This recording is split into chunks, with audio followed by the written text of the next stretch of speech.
Narração de livro esquematizado por Cristiane Batista, Grata.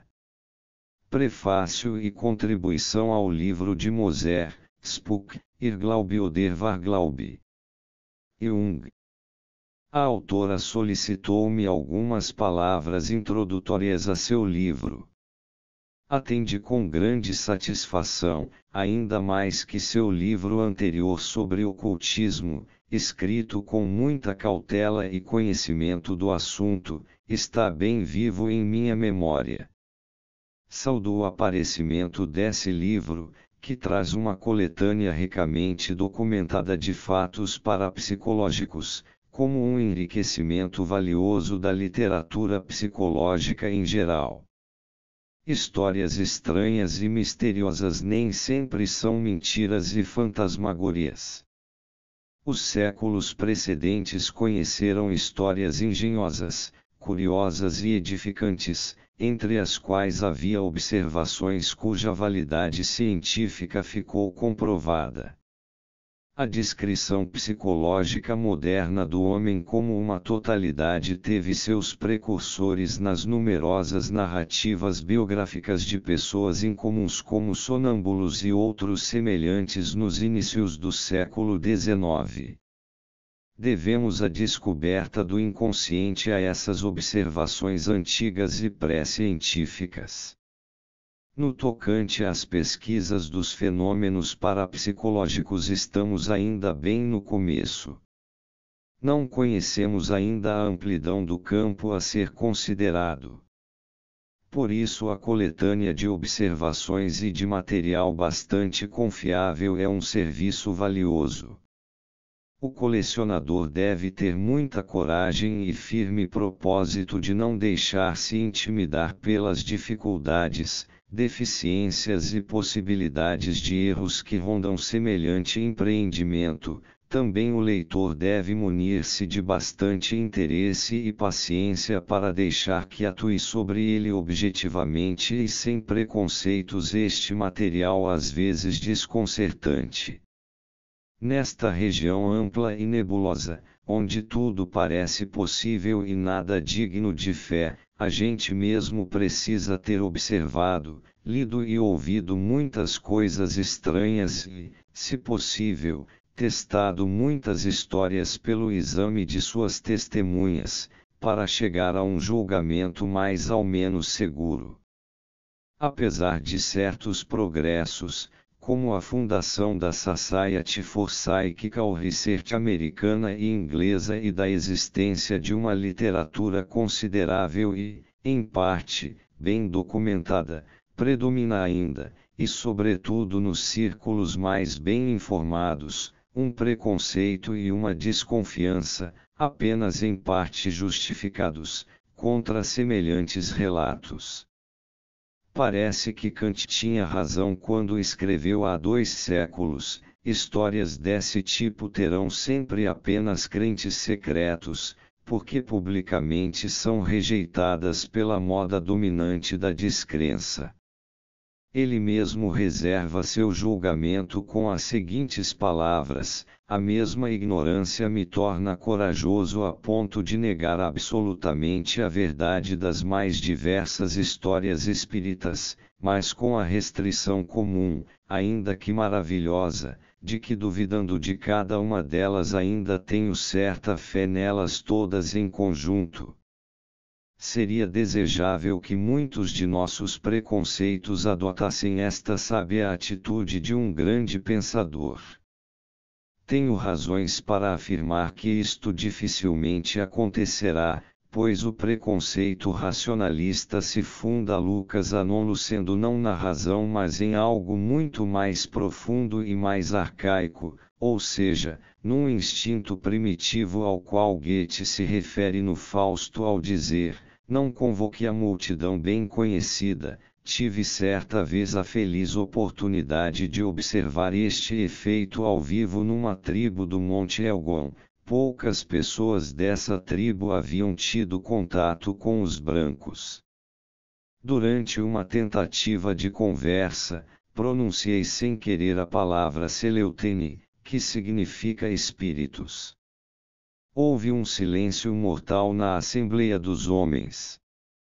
Desviaram o olhar de mim, olharam para outros lados e alguns foram embora. Meu guia e o chefe deles confabularam entre si e, então, o guia sussurrou no meu ouvido, porque o Senhor disse isso. O Senhor precisa fazer Shauritari, parar com a conversa.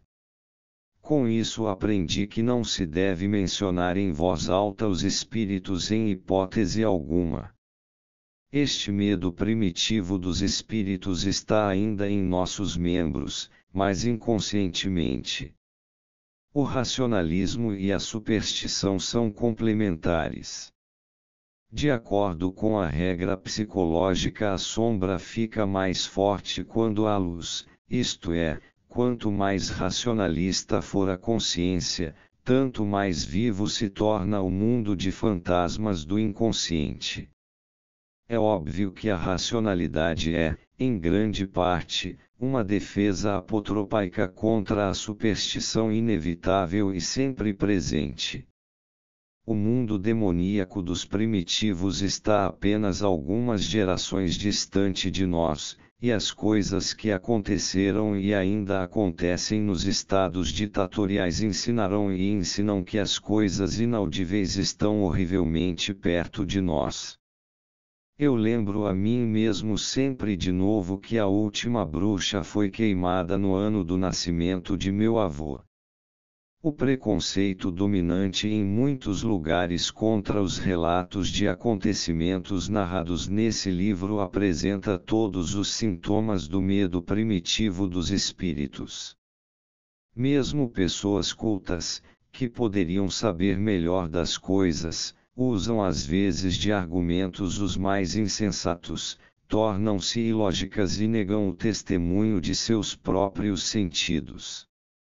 Elas subscrevem, caso for conveniente, as atas de uma sessão e depois, como já aconteceu mais de uma vez, retiram seu nome, pois o que observaram e corroboraram é impossível, como se a gente soubesse exatamente o que é possível. As histórias de espíritos nem sempre demonstram plenamente o que parecem provar. Assim, por exemplo, não fornecem nenhuma prova da imortalidade da alma. Mas para o psicólogo elas são interessantes sob vários aspectos, informam sobre coisas de que a mente do leigo nem suspeita, como a exteriorização de processos inconscientes, seu conteúdo e as possíveis fontes de fenômenos parapsicológicos. Estes relatos são de especial importância para a pesquisa da localização do inconsciente e dos fenômenos de sincronicidade, que indicam uma relativização psíquica de espaço e tempo, e assim também da matéria. Com a ajuda do método estatístico, é possível demonstrar com bastante segurança a existência de tais efeitos, como fizeram Heine e uma série de outros pesquisadores. Mas a natureza individual dos fenômenos mais complexos desse tipo impede o uso do método estatístico porque é complementar à sincronicidade e, por isso, destrói o último fenômeno, devendo o estatístico eliminá-lo como provável acaso. Nesta relação dependemos totalmente dos casos individuais bem observados e bem autenticados. O psicólogo só pode dar as boas-vindas a qualquer nova contribuição de relatos objetivos. A doutora Fanny Moser reuniu neste primeiro volume um impressionante material de fatos. Difere de outras coletâneas do gênero por uma exposição cuidadosa e detalhada e por uma documentação que dá em muitos casos um conspecto geral da situação, o que falta muitas vezes em outros relatos desse tipo. Ainda que os fenômenos espíritas tenham certas características universais, eles se apresentam sob condições e formas individuais infinitamente variáveis e que são de suma importância para a pesquisa. A presente coletânea dá preciosa informação exatamente neste aspecto. A questão discutida aqui é de importância para o futuro. A ciência apenas começou a ocupar-se seriamente da psique humana e, sobretudo, do inconsciente. Ao vasto campo dos fenômenos psíquicos pertence também a parapsicologia, que nos informa sobre possibilidades inauditas. Já é tempo de a humanidade tomar consciência da natureza da psique, pois evidencia-se cada vez mais que o maior perigo que ameaça as pessoas provém de sua psique e, portanto, daquela parte de nosso mundo experimental da qual menos conhecimento tínhamos. A psicologia precisa de um considerável alargamento de seu horizonte. O presente livro constitui um marco no longo caminho para conhecer a natureza psíquica do ser humano. Abril de 1959, C. G. Jung.